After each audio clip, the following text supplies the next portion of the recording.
Okay, good afternoon and welcome to Nutrition for Immune Support in the area of COVID-19. An informative presentation by accomplished UCLA Physician Nutrition Specialists. They will describe how to optimize your nutrition to support your immune system and well-being during this pandemic and beyond. My name is Anna Marie Spaderer, and this webinar is the last event that I will have the honor to host as President of Women in Philanthropy. Women in Philanthropy celebrates and inspires women giving across UCLA campus and fosters women participation on campus boards and volunteer leadership positions. The group celebrated its 25th anniversary in 2019. It now boasts 2,800 members who contribute time, talent, and treasure to every corner of the university. These extraordinary women leaders have roles on many of the advisory leadership groups here at UCLA and also hold positions within the UCLA Foundation. To engage the UCLA community, we hold events throughout the year that showcase different areas of topics across campus. This is our second webinar.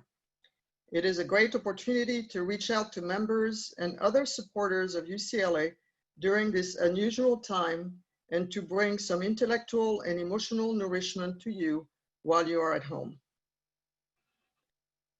Nutrition is a cornerstone of health. It affects many different disease conditions such as cancer, diabetes, autoimmune disorders, dementia, and heart disease, as well as overall quality of life.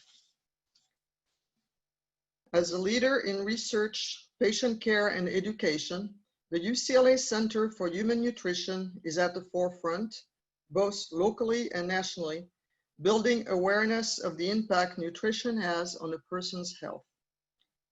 We have an exceptional panel of presenters with us today, led by Dr. Lee, MD, PhD, a professor of medicine and chief of UCLA's Division of Clinical Nutrition. She's also the Linda and Stuart Resnick Endowed Chair in Human Nutrition and director of UCLA's Center for Human Nutrition. Dr. Lee completed her MD and PhD in physiology at Beijing University. Her residency training was completed at the UCLA VA Internal Medicine Program in 1996, where she also served as chief medical resident. Dr. Lee has been a faculty member at UCLA and VA Greater Los Angeles Healthcare System since 1997. She is board certified in internal medicine and physician nutrition specialist. Dr. Lee will introduce the other presenters. Laurent Lemieux, MD, clinical instructor in the Division of Clinical Nutrition at UCLA, and Vijaya Surampudi, MD, MS, assistant clinical professor in the Division of Clinical Nutrition at UCLA. The panelists will answer questions at the end of their presentation. So if you've not already done so, please submit them through the Q&A function on your Zoom screen.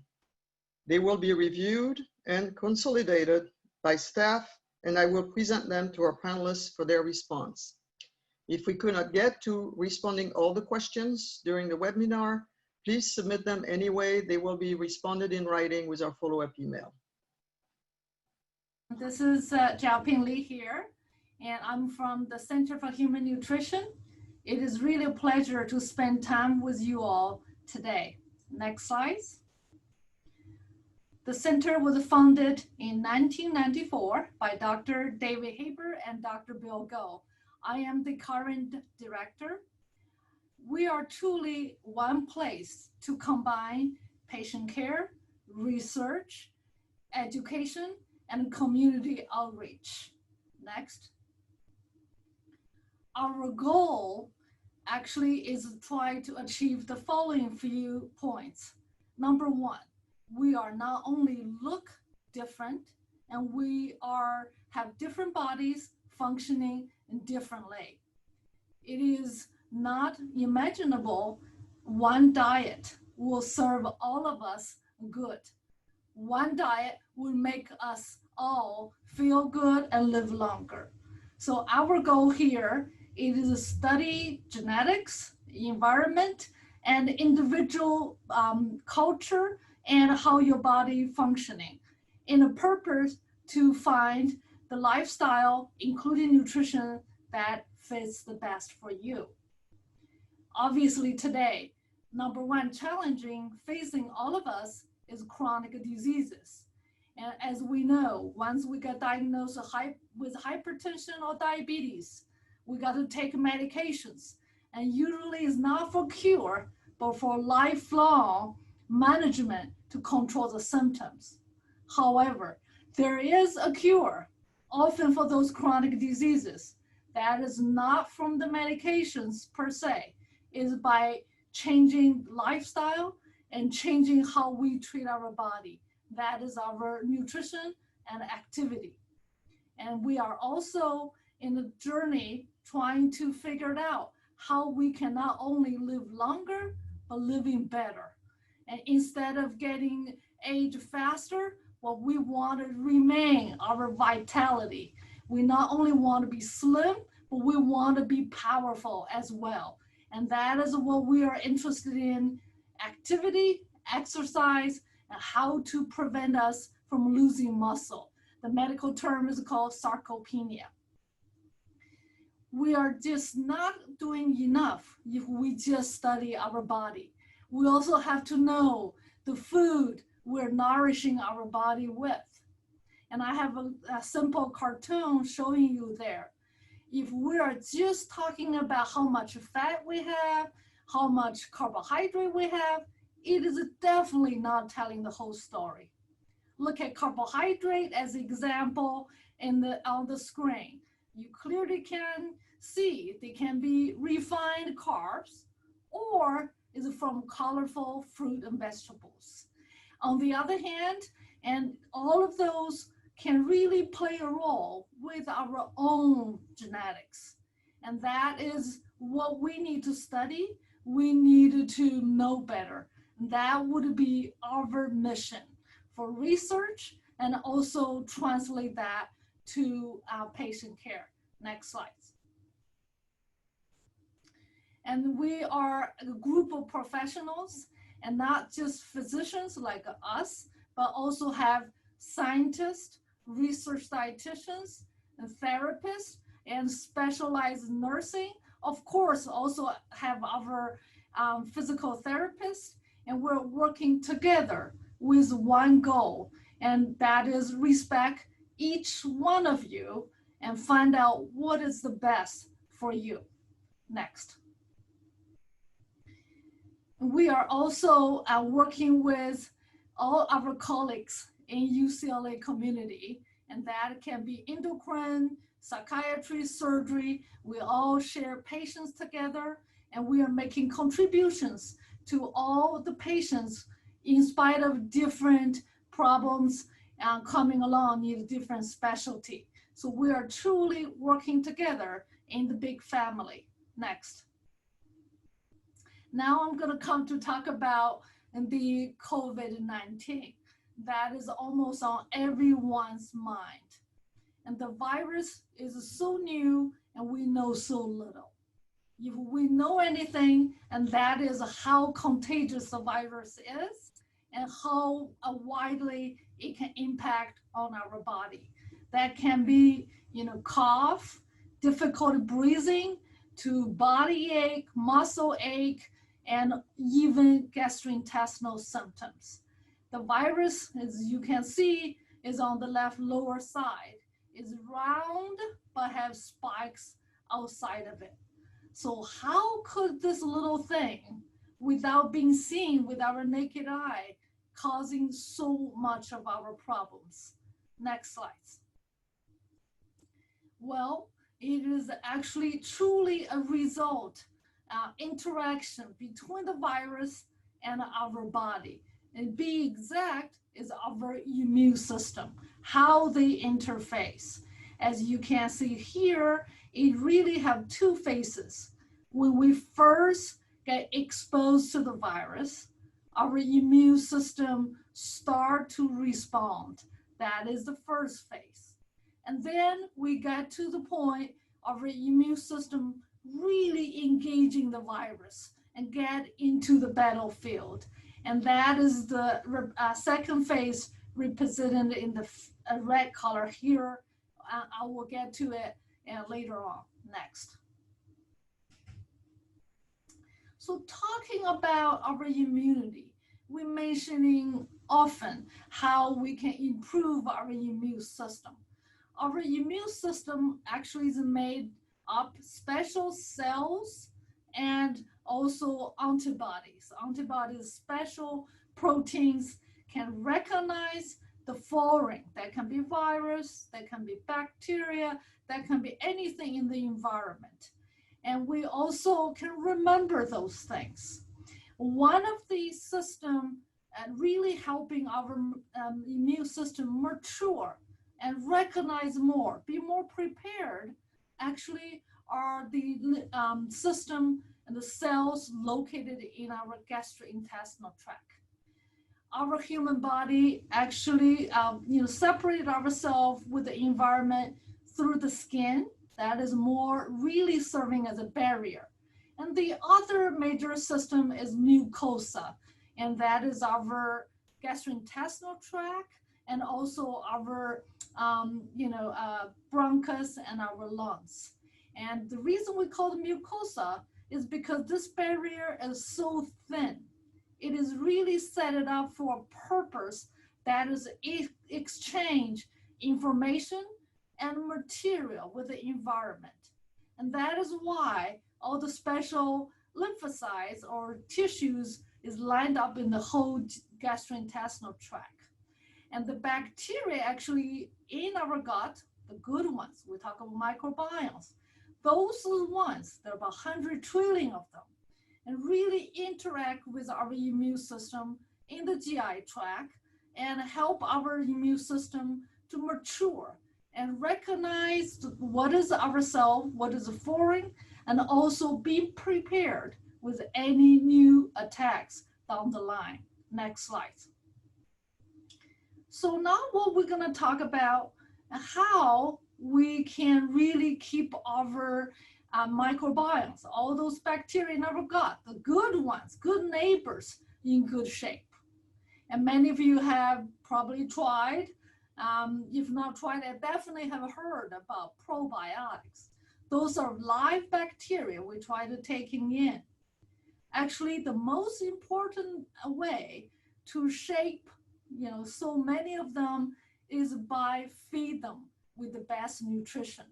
What are those? They are the leftovers we had. That can be protein, fat, carbohydrate, but more importantly, are the things we used to think are waste. We cannot digest, and those are the fibers. And those are actually truly meant to feed the bacteria, our good neighbor, and keep them in good shape. And so they can be there to help our immune system and help us. So this is the new meaning today. When we take a bite, it's no longer just for our human cells alone. We need to take care of our good neighbors so they can, in turn, help us.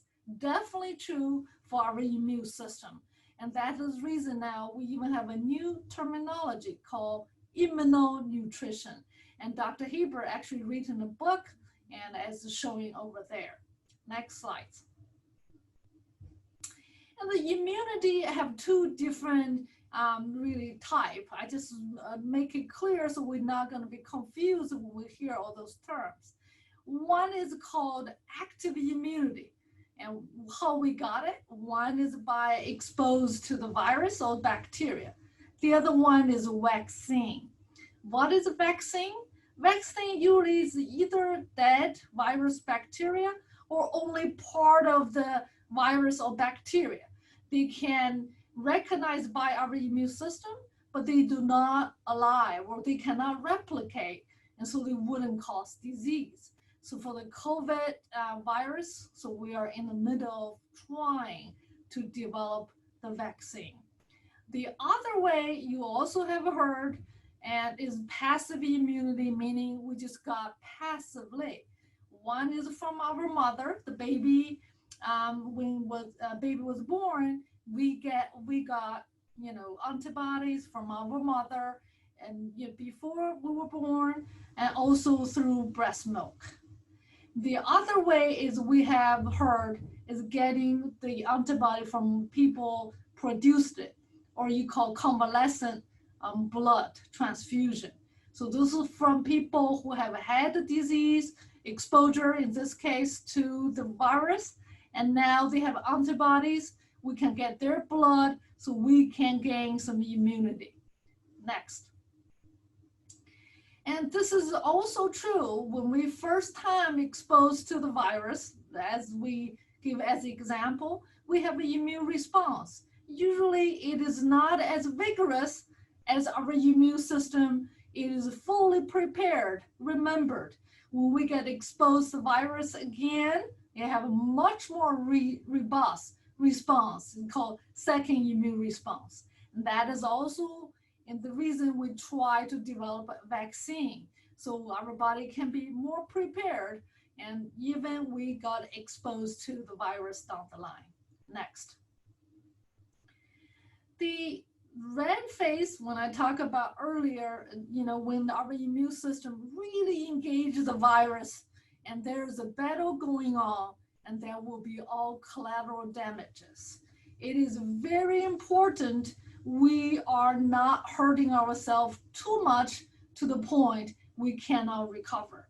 And this is happening, and when the patient fighting with the virus and the lungs and get filled up with dead cells, dead virus, and all the secretions, and then we lose the capability of breathing. So how to prevent and that overshoot or too much of collateral damage? And that is the next slide, what we're going to talk about. And it is our body's internal system to balance, to regulate. Next. And that is what we usually refer to antioxidants. And that those antioxidants will be there and keep the immune system tightly regulated. So one, it won't overshoot and cause too much self-damage. Two, to make sure we're not having the inflammation keep going on to become chronic diseases. You have to end and start repair. Next. And then very quickly, I'm just gonna say, and here are the medical conditions make us more vulnerable to the virus infection. And because they are all making our body in a suboptimal conditions, particularly the immune system. Next. And here's how the virus really getting to us. That is binding to a special protein called SCE2. And that is a protein on our cell surface. So the virus binds to it and then gain entry into the cell. Next. Unfortunately, that is a protein has a physiological purpose, meaning what they usually do, it is inactivate one of the little hormones called angiotensin. And when the protein now is bind to the virus and cannot inactivate this angiotensin 2, and that can cause a lot of changes in our organs, many of them. And that is why we have this wide spread symptoms, and from cough to eventually kidney failure and blood clots and everything else. That is one thing. The second important thing is, next slides, we have observed a lot of people lost their life because they are overweight and obese. One of the possible reasons is that the fat cells actually make a lot of those proteins. And there's a suspicion that that may actually help the virus to replicate, meaning you have more fat cells, you may bind more viruses, and in turn, you may help them to really replicate. And that also can explain minorities and often can be impacted much more than others, because obesity, it is much more prevalent in minorities and then in white and other counterparts. Next. So summarize what I have just talked about, our body and the immune system and the virus. And I do wanted to say, and genetics, what we gain from our parents, it is not all about us. And that is actually truly only 30%. We cannot conveniently point a finger to them to say it's all their fault, did not give us good genes. So 70% and who we are today, it is controlled by ourselves, and that is nutrition and exercise. Next. And we really needed to engage and invest, take care of our body. And that can be nutrition, that can be activity, and that can be decompressed. And that's how we can live well and live longer. Next. And now I'm going to introduce the dear colleague of mine, Dr. Feasibility, and to talk about what to eat. And she's not only board certified in internal medicine, and she's also board certified in endocrinology.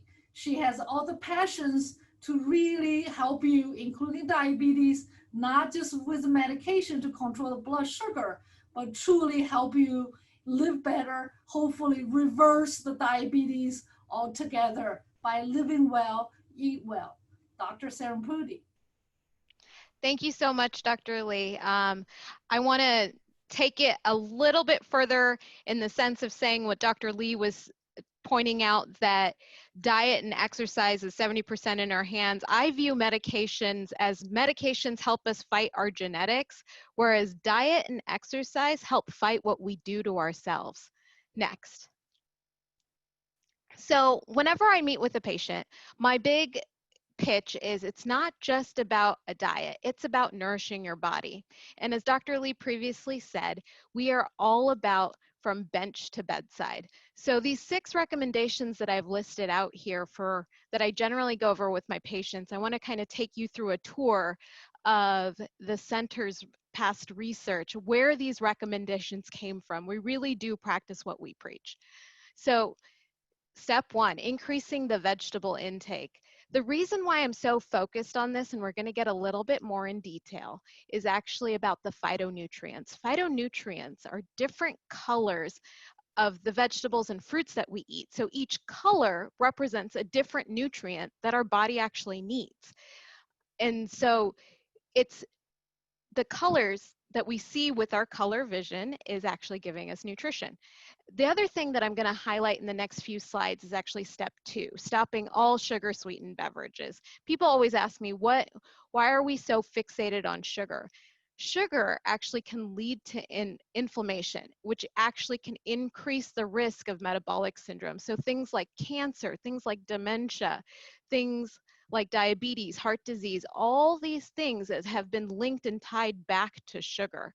So the other aspect of sugar is that it can actually exacerbate skin issues or accelerate skin aging processes. So sugar is a big thing that we like to target in the clinic. And then step 5, eating whole grains. My big purpose here is differentiating what a whole grain is. A whole grain means you can actually see it versus a refined grain. A refined grain is something more like bread, and we're going to get into the details of that next. Some of the research that we've been doing at the center has been focusing on pomegranate. Pomegranate has been used for centuries in ancient cultures for its medicinal purposes.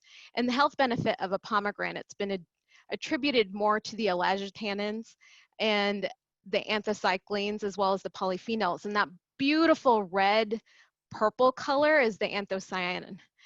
So what we noticed in this particular study was that the oral consumption of pomegranate reduces UV-induced skin damage. You know that saying that beauty comes within? It's also what we eat.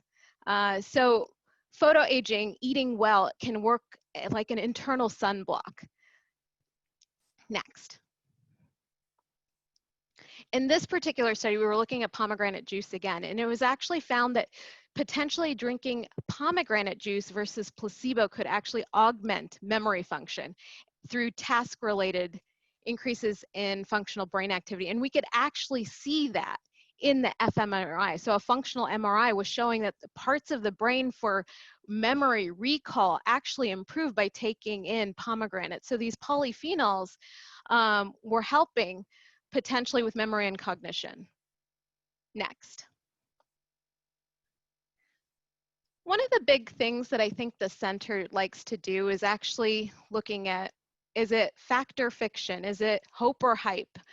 Is it snake oil? So actually we were approached by one of our UCLA medical students whether he could do a study. He was interested in looking at the benefits of juicing and whether it affected the microbiome.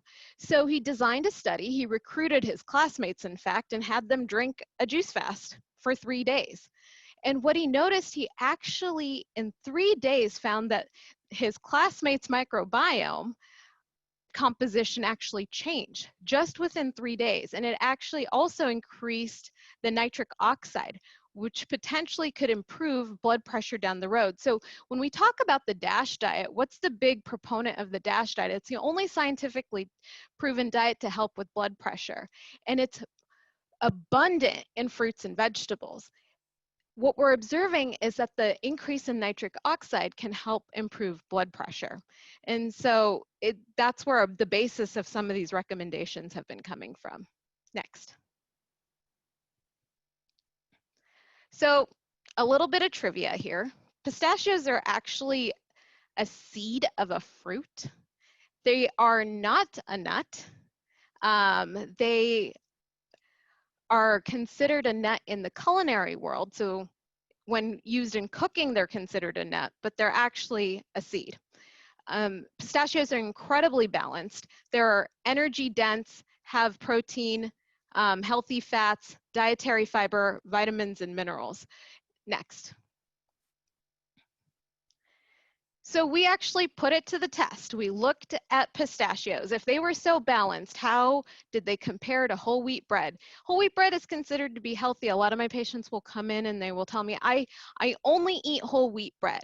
And this is the thing that I wanted to point out. So we took a bunch of participants and we either assigned them to eat 100 grams of bread or we gave them 42 pistachios. But look at their blood glucose response. When someone ate whole wheat bread, their blood glucose went higher. And we were just talking about earlier, sugar. Sugar translates to glucose in the body and how that it can have different health effects. Pistachios, however, the blood glucose did not rise. And so the difference between whole wheat bread and a grain is that it is now a refined grain. A whole grain includes 3 parts, an endosperm, germ, and bran. A refined grain is parts of these are missing. So they've essentially become processed. So you don't get the benefits of a whole grain when they become refined. Next. Protein. Protein's always a big topic, and I want to discuss about changing the way we kind of look at red meat a little bit. Next. Protein provides building blocks for most of the body's tissues, nerves, internal organs, essential for improving immune system, and also it's used to make neurotransmitters such as serotonin or dopamine. So we need protein in the body. And the idea is when we're eating, we're looking for essential amino acids. Essential amino acids mean that we in our body don't have them, so we have to eat them. So that's what we're looking for in protein. Next. With red meat, however, they're readily available in the United States, and one of the staples in a lot of people's diets has been linked to increased risk of cancer, diabetes, heart disease, and it has to do with that underlying word, what we call inflammation. Inflammation could be related to numerous factors with red meat, but one of the things that we want to point out is that omega-6 to omega-3 ratio. Omega-3 ratio, I'm sure you've heard of omega-3s. They are a fatty acid that we've seen actually help with inflammation. So eating ocean caught fish, 3 ounces 2 times a week can actually help improve your omega-3 intake. However, what's happening with red meat is that if they're not in the wild and say caught and they were grazing, they're being fed things like soy and corn, which alters their omega-6 to omega-3 ratios, which becomes pro-inflammatory. Pre-industrially, we had ratios that were about 4:1 or 1:4, depending where you lived. They're now 16:1, which is much higher than people are genetically adapted to. So the goal is that if you can look at red meat, try to choose lean cuts and grass-fed if possible, but you can get protein from other sources. Next. So other options include chicken, fish, turkey, about 3 to 5 ounces, eggs, legumes, so you could do edamame, lentils, beans, all of them have protein content in them, as well as protein powders. Having a protein shake in the morning for breakfast. Next. Spices. One of the things that I think sometimes does not get discussed a lot is spices. We always see on TV or Instagram or on social media, basically saying this is a superfood.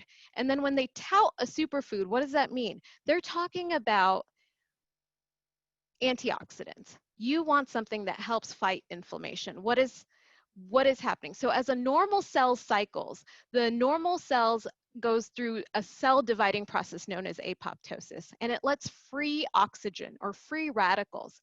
Antioxidants help neutralize that free oxygen because that free oxygen can actually damage DNA. So spices have always been forgotten to be mentioned as having some of the most highest antioxidant contents out there. And so we decided to do studies on spices. Next.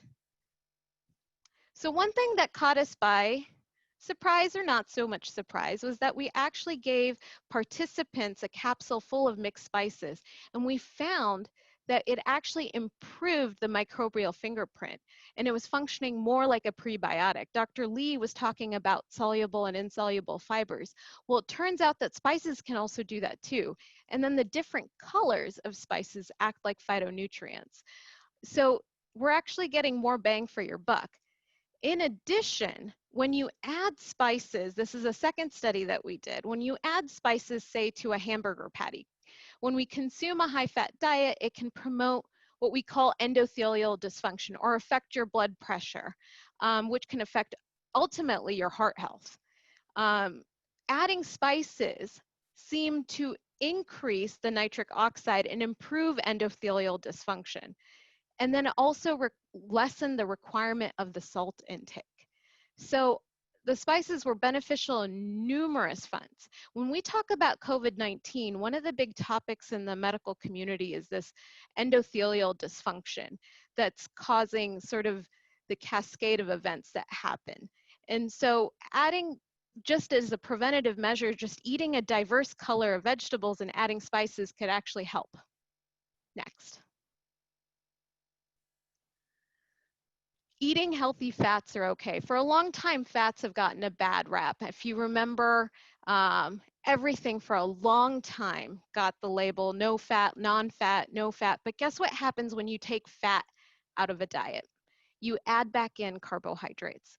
And so the more carbohydrates you have, the more glucose that's available in your body. So there's been a new movement that adding some healthy fats are okay. So we actually wanted to put it to the test. Why not put a healthy fat with a hamburger patty? Next.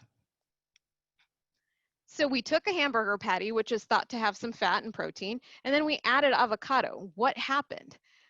It actually protected against the endothelial dysfunction. And so the healthy fats can actually help protect and neutralize some things that are happening on other things that we're eating. Next. So sources of healthy fats can be canola oil, coconut, grapeseed, olive oil, some nuts, avocado. Next. So with all these studies combined, we do have a clinic here at UCLA. We have 3 different clinics, but I want to highlight one of the major clinics that we have here is the UCLA Medical Weight Management Program, where we take all these recommendations and we apply it to our regular clinic. Next. So the UCLA Medical Weight Management Program that we have is a multidisciplinary clinic with a team-based approach. We have physicians, nurse practitioners, dietitians, psychologists, where you come in for a consultation and your first visit takes almost 2 hours. We do a medical history, a body composition, we figure out your basal metabolic rate, and based on personal preferences, we create a meal plan. And so we have medically monitored very low calorie diets. That means we'll have about an 800 calorie diet all the way up to all food. And they're all designed based on you and your body composition. Next. So these were some of our patients that have gone through, I wanted to highlight a few of our patients that have been through the program. This first gentleman here, he actually came in weighing into our program 367 pounds, and he lost 142 pounds. He needed to lose weight for his knee replacements. And so we were here to support him through the process and get him to his knee replacements. The woman in the middle, she lost 80 pounds with our program. She actually used to be a competitive horseback rider. And so she was struggling because she had put on a lot of weight. And so she now, with all the recommendations, she's actually been starting to feel better. The last gentleman, he comes in and he felt that he still comes to our program 10 years later, saying that he gets a lot more attention at our program because of the multidisciplinary approach. And with the behavior psychologists, we also have psychologists, to kind of focus on a bigger picture. And the biggest impact that he had was he was able to get off some of his medications. Next.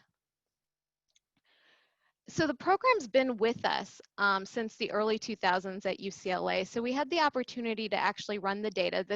This data is currently under review right now, being submitted for publication. So we reviewed the data for 17 years. And one interesting thing that we found with all the research that we've been doing and applying in the clinic is that even if someone didn't lose weight, if they lost only less than 5 pounds, 35% of patients normalized their blood glucose, meaning just the dietary changes themselves neutralized or normalized their blood glucose. Next.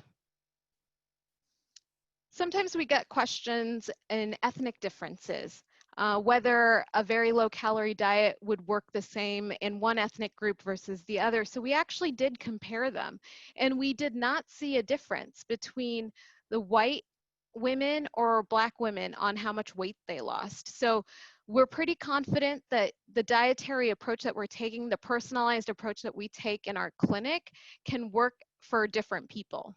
Next.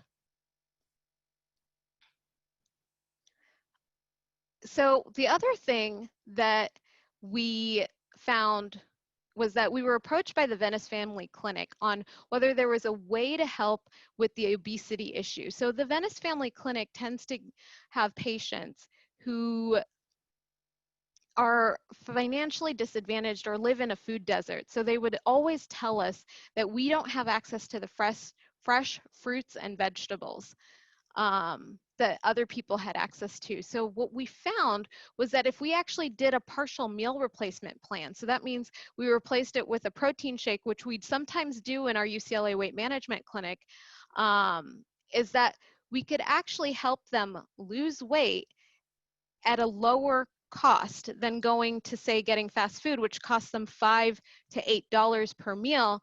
A meal replacement was $1. So it was something that we were looking into as, could it be a feasible approach for weight loss in low-income patients?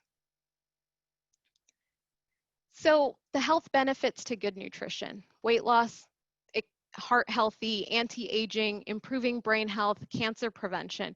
And this was a nurse who came to our clinic after having 2 episodes of hypertensive emergency, and she wanted to do something about her weight.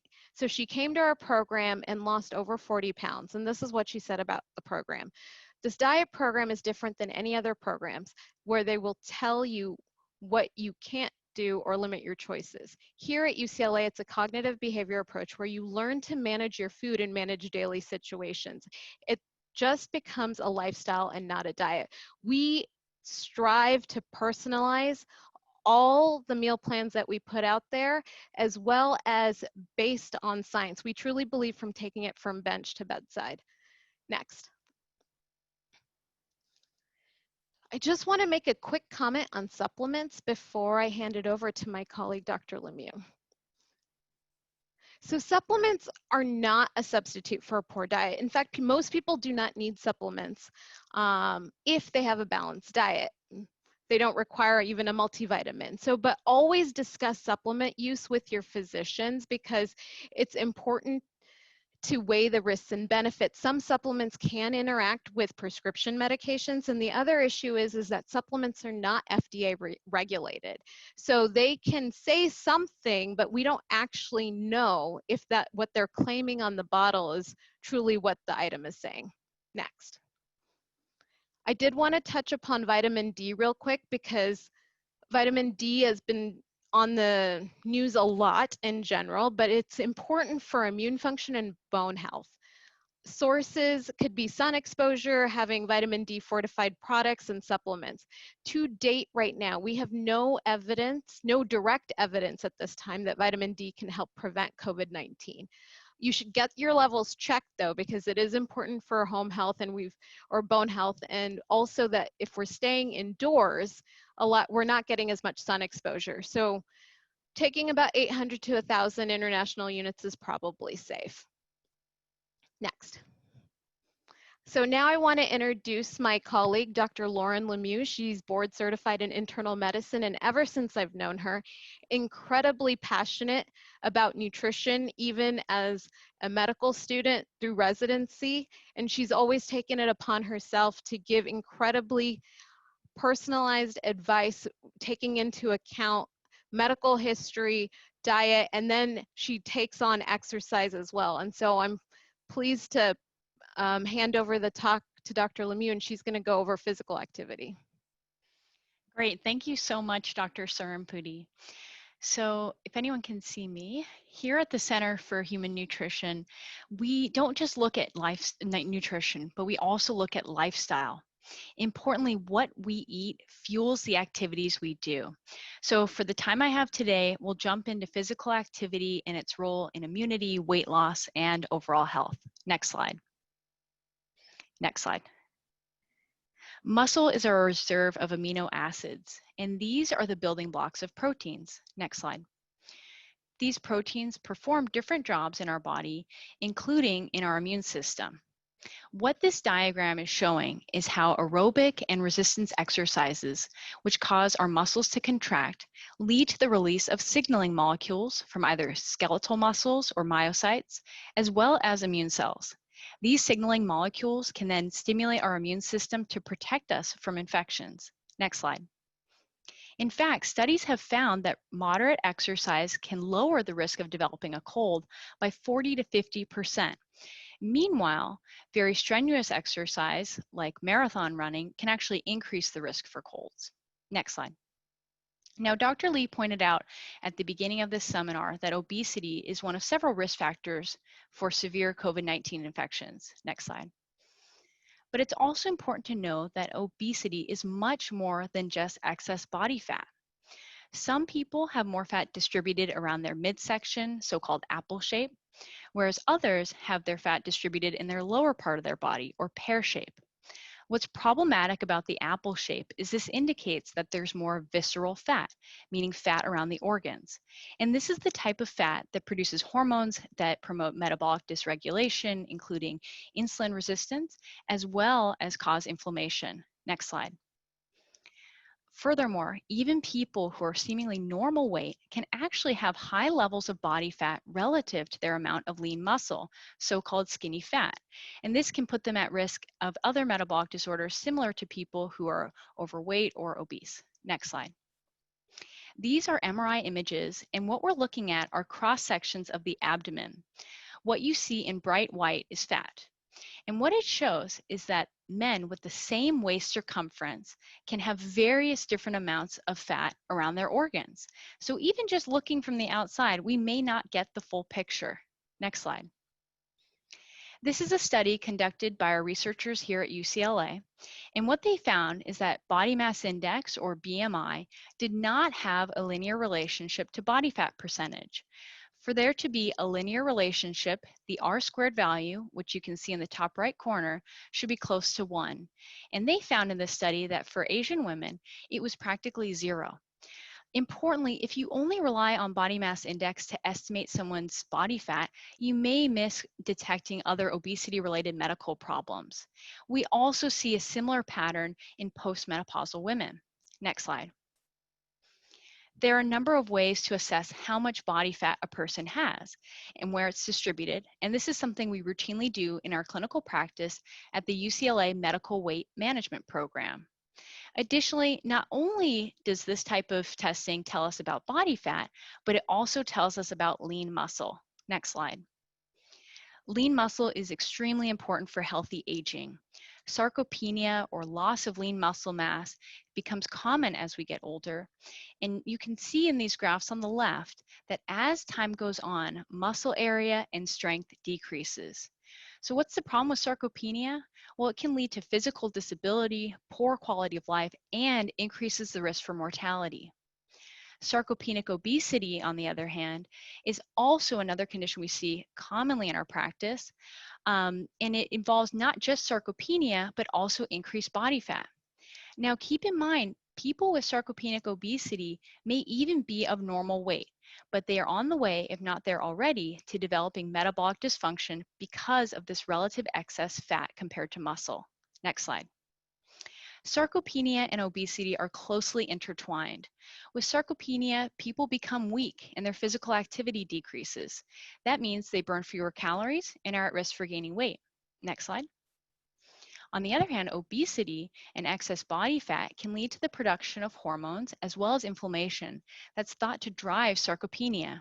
Next slide. The combination of sarcopenia and obesity can have a greater effect on cardiometabolic diseases like heart disease or diabetes, mortality, and physical disability than just sarcopenia or obesity alone. Next slide. So one way to prevent sarcopenia is through regular physical activity. This is a graph showing a very active person who's relatively able to maintain a good amount of lean muscle over time. Meanwhile, with chronic inactivity, not only do we see a loss of lean muscle, but also there's an increase in fat. Furthermore, if you notice in this picture, the limb sizes are the same, but you can tell by looking at the inside, the composition is very different. Next slide. We know physical activity is an important predictor for mortality. This is a study that found that individuals who were able to walk 5 to 8 kilometers per hour had an 80% reduced risk of death. Next slide. Now, there are two major types of exercise. Aerobic exercise, which increases our heart rate and breathing, sometimes called cardio exercise, and resistance or strength exercises. Resistance exercises are designed to put stress on the muscle so that it can increase in size and strength. Importantly, these types of exercises can have different effects on our health, where aerobic exercises can help with weight loss and also improve cardiac and pulmonary function. And while a lot of us think of strength exercises as just being muscle building, they can also be helpful for neurologic function. Next slide. So incorporating regular physical activity along with healthy nutrition has actually been shown to slow cognitive decline. This is extremely significant because we do not have very effective medications to prevent or treat this condition. Next slide. We also know it promotes bone health and prevents osteoporosis and can protect against falls. Next slide. So the bottom line, to live a long and healthy life, we must stay active. Next slide. So ultimately, our group here at the Center for Human Nutrition provides a comprehensive approach to making lifestyle changes to promote health and longevity.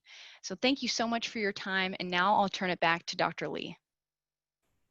Thank you, Dr. Lemieux. And I just wanted to thank everyone for your attention today. And here's our ongoing research. And as I have said earlier, and our goal is truly to develop lifestyle and meal plans, specific nutrition recommendation for each individual, with the goal of living well, living longer. And we are also trying to really working with different ethnic groups to find out not only how their body function, but also how their body interact with the environment, including culture environment as well. And meanwhile, we also studying food, and we're trying to get answers. What is natural food? What is processed food? Why are they different? How they interact with our body differently. We're also talking about quality of food. Is protein good or carbohydrate good? Or we should talk about animal-based nutrient is better or is plant-based better? And so those are the ongoing questions we try to answer. Next. And we are also have active community engagement, and we actually had one of our fellows, their postdoc, and start a garden program in downtown. And this is how we not only just giving lectures and through appointment to tell people what to do, but we also need to help them really live well in their own environment. And we need to really be cultural sensitive as well. We only can help everyone change their lifestyle for not just now, not for a week or month, for a long time to come, if we can have something really fit for their body and their culture and their community. And that is one thing we truly really planning to do and make a big effort at the current time and to really move in that direction. Next. We are also trying to arm people with knowledge and not just passively follow our recommendations, but truly understand the disease process so they can be actively control their health and control their life. And one thing we're trying to do is also provide our colleagues, physicians, particularly primary care physician, with nutrition, with the cutting edge knowledge. So they can be first line to help our patient. They should not only write prescription for medications, but they should be able to also write nutrition prescription and activity prescription as well. And this is the same true for our medical students as well. We want to start early and really have them to incorporate each individual's lifestyle into their practicing of medicine. And we are now also hosting webinars weekly for our patients. We are actually trying to build a teaching kitchen of our own so we can not only give a lecture, but we want, with hands-on experience, teach our patient how to prepare their meals. We want to really make it feasible for everyone, for every culture. And that would be our ideal, way of helping all the communities. And of course, we're also taking advantage of social media and trying to really get the right nutrition knowledge, science-based knowledge out there to help everyone. Next. Thank you. We appreciate all your time and we can answer your questions. Please write in your questions and Anne-Marie will have them summarized, organized. Anne-Marie. Thank you so much for such extensive information. We will have time for a few questions. We only have about 15 minutes left in our webinar. So let me ask you, Dr. Lee, first. What about spices? You talk about spices that are really good, and which ones do you think are pleasant and you like to use when you cook? Okay, I actually wanted to say all spices are probably good. 5 centuries ago, and spices were more valuable than gold. There was a reason. Now with the new technology, we found out, and those spices are really the richest source for antioxidants. If we could compare same weight of spice versus blueberry, they are much more powerful, have more antioxidants than blueberries, the superfood we all make an effort to consume every day. So the study we have done, we actually just went to Costco, I believe at that time, bought a mix of spices. And they have black pepper and have oregano and have rosemary. So those are just common culinary used spices. Later on, we actually did do studies with turmeric and black pepper individually. And they are like the whole mixture is not only help you have a better gut microbiome, but also make your food much healthier. Even it is the fatty patty, beef patty. Spice can make it healthier and for our body. Thank you. Now, the next question will be for Dr. Surampudi. Excuse me. Does organic food make a significant difference in boosting our immune system? So organic foods actually has to do with the farming processes and what pesticides are being used. But it doesn't actually contribute necessarily to our immune function. There's no difference between a organic tomatoes nutrition versus a non-organic. It's just the exposure of what kind of pesticides or how they were farmed. All right, thank you. And Dr. Lemieux, you talk about exercising as being important to relieve stress. Now, in the current COVID-19 conditions, a lot of us are respecting the stay-at-home restrictions. And even if the gyms have reopened, we're not sure we're ready to go back to the gym. So what can we do to keep healthy and exercise at home? Great. Thank you, Anne-Marie. This is a question I get asked by a lot of my patients. And there's ways to make any activity almost like an exercise.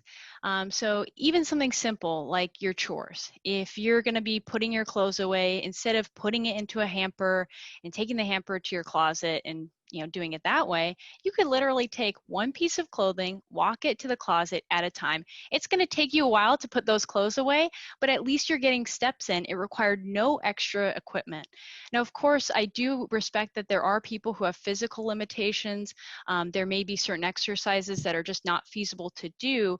And so working with someone who's knowledgeable and experienced with your medical condition and how to best teach you those types of exercises is always recommended. And then, of course, there's a number of resources online and various exercise equipment that doesn't take up too much space, but can be utilized in people who are just staying at home and not leaving the house. Thank you. That's really, really helpful. And Dr. Lee, you insisted on the importance of beneficial gut bacteria. Are there specific foods or herbs that really help in generating the good gut bacteria? That is a great question. So actually the gut bacteria evolved with the human beings. So the best food for them actually is what human beings used to eat the most. That is pretty much all plant-based. And that is the vegetables and fruit we have today. Actually, there are about 100 trillion of them. It's a huge number and many, many different varieties. If I use a garden as an example, the most important thing is not necessarily what kind of flowers, what kind of bacteria you have dominant. The most important thing is diversity. And the garden have all kind of flowers or plants. And the second important thing is resilient. If we have a drought or California has, frosting nights, and they can come back and really quickly. To do that, the most important thing actually is the soil, water, and fertilizers. What are those for our gut bacteria? Those are the diet, the food we eat, pretty much all plant-based. And we have ourselves studied all different fibers, vegetables. We studied broccoli, cauliflowers, avocado you heard. We actually even studied tea and even, green tea, black tea, and they can all help our gut bacteria. A lot of times we used to think anything have impact on our health have to get into our blood. We have to measure a marker in the blood, and that is no longer true. We actually found out a lot of large molecules, including turmeric, and they actually impact our health, not directly, but impact the gut bacteria. And also the bacteria can work on those big molecules, then make very smaller molecules, and then they come to our body, impact on our overall health, including our immune system. Bottom line, we should be where we are on the top of the food chain, not just for our own human cells, for our gut bacteria as well. Diverse diet, particularly plant-based, it is the key to keep our gut bacteria healthy, diverse, resilient, so they can support us in the best health possible. Thank you. Now, all three of you have given us excellent advice, and I'm sure our audience would like to know how you follow your own advice. So if you could tell us what your secrets are in terms of nutrition or stress reduction. I know part of my stress reduction is to have a glass of wine with my dinner every night and try to walk around the block and do crossword puzzles and watch a little bit of Netflix. But what do you do? Okay, I can start. I actually love to cook. In spite of my full-time job, I actually cook dinner almost every single day. I love to share recipes with my patients and neighbors and friends. And my stress reduction is actually shopping for groceries. And I also try to at least have 5 days active. I was a runner until I started having some knee problems, but now I still am walking upslope in our neighborhood, and I am a firm believer in order for my body to work well, to put in 10,000 steps every day. I also now, since I'm now belong to the no longer young group, and use stand-up desks in my office, since I spend about only 10 hours in my office. That's me. Thank you. Dr. Swampudi, your turn. Yes, thank you. Before all of this, the pandemic, I was very big into exercising first thing in the morning, but it was a little unique. I used to do heavy lifting, so resistance training. That was my passion for a long time. Dr. Lee would see videos of me picking up 180 pounds. But that was my big stress relief, was working out first thing in the morning. However, I am a vegetarian. I have been raised that way, but because of my background, I do use a lot of spices. So that's kind of innate in my background. So that's really where I focus. So my stress reduction, I think, comes from exercising in the morning. Now with COVID, I've been learning to actually do a lot of body weight resistance exercises and using there's a lot of online free resources, which are great, that you can do exercises just for 5-10 minutes. And right now that's all I have time for. Thank you. Dr. Lemieux? All right. Well, for me, I have a young child at home, and so when I get home from work, I'm basically pretty busy, just playing and teaching her about the world. So I actually don't have a lot of time to cook like I used to before kids, or BK as some people call it. So what I rely on are certain services like grocery delivery, and yes, I use frozen vegetables because it's convenient for me.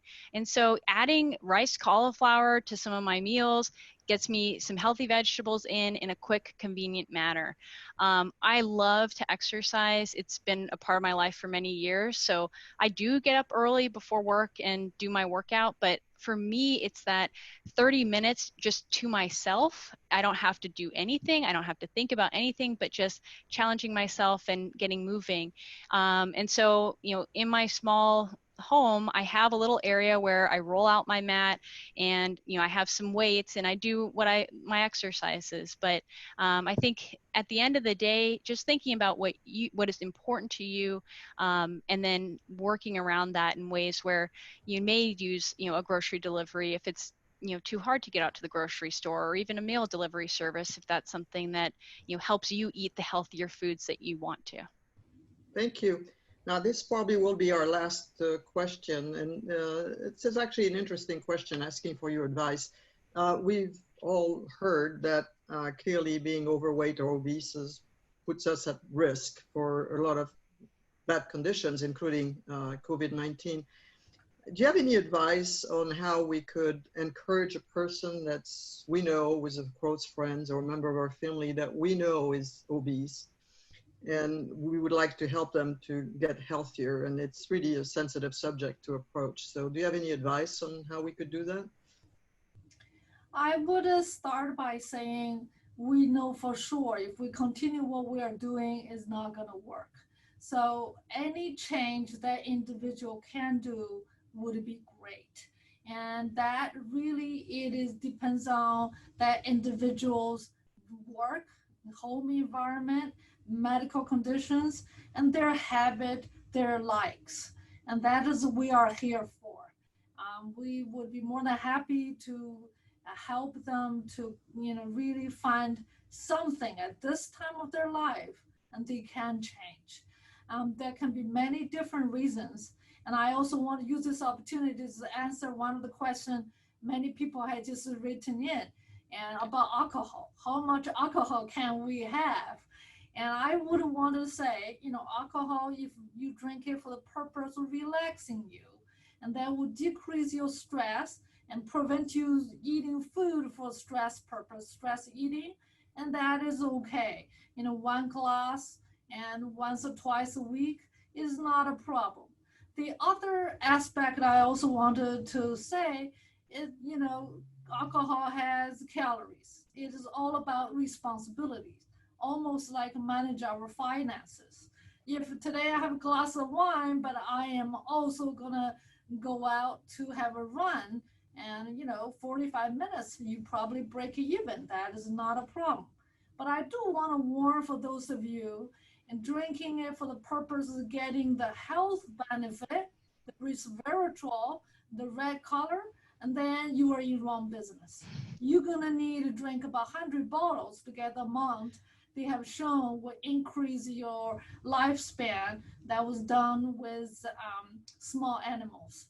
So if you need that to relax, enjoy life, and you're responsible, be active, you know, a glass of wine twice a week, or is not a problem, is healthy, but not there for heart health directly from the red color. And so it really depends on what do you do. Thank you. That's what they used to call the French paradox. So. Yes, if it relax you, and you know, it's all good, this is part of your culture. But you should not start just to get the quote, the heart health, because that is not true. Good. Well, thank you very much. Unfortunately, it's going to be time for us to say goodbye. So I would like to thank all three of you for really an excellent presentation with a lot of good information for us and a lot of good advice that we should be responsible to follow. So thank you for helping us incorporate healthy nutrition and stress reduction in our lives. Now, thank you also to all the Women in Philanthropy members and other supporters who participated in our second seminar. We would love to hear your feedback on today's event. So at the end of the webinar, a survey will pop up that we would like very much for you to fill in. And if you don't have the time to fill it now, we will also send you the survey with our follow-up email. We will be hosting additional webinars throughout the summer and the fall, so please look for invitations for other interesting programs from Women in Philanthropy. And I thank you all and wish you a good summer until we see you again. Thank you. Thank you, Anne-Marie.